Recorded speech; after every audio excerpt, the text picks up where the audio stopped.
Think being sued for malpractice is bad? It's nothing compared to being charged criminally for the same set of facts.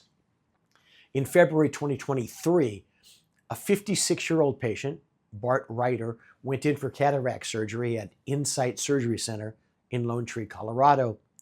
He didn't come out, well, alive, that is. Mr. Reiter's wife filed a malpractice suit against the surgeon, ophthalmologist C. Stark Johnson, and anesthesiologist Michael Urban, MD. The suit alleged that the physicians failed to notice a change in Mr. Reiter's vital signs because a monitor had been turned off. Whether or not the monitor was actually turned off, the point of the allegation was that the physicians were distracted from ensuring the patient's safety and did not notice the low blood oxygen levels which led to Mr. Reiter's death from cardiac arrest.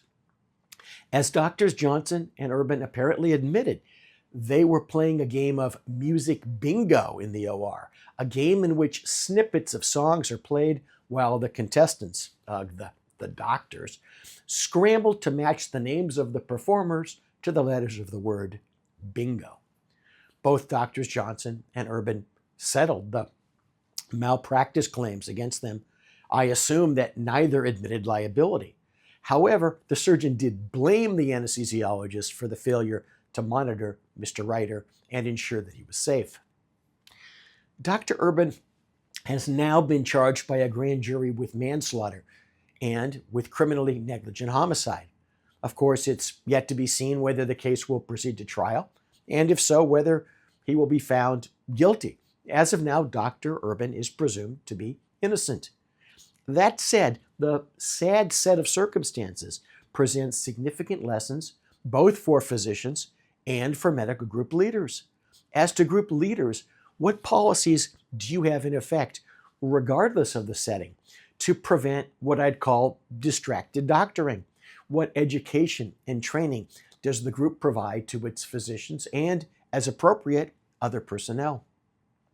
It's entirely feasible that, given a bad set of facts, for example, that some physician in the group is known to habitually engage in activity that causes him or her to be distracted during the course of patient care, that the group itself could be liable for its own separate negligence, not simply vicariously liable for the physician's conduct, or even separately criminally charged. Carefully investigate the terms of your agreements with physicians, carefully draft policies and procedures, monitor behavior, and take corrective action. Carefully question the extent of insurance coverage to at least understand what you're not insured for and how much risk you might be taking on.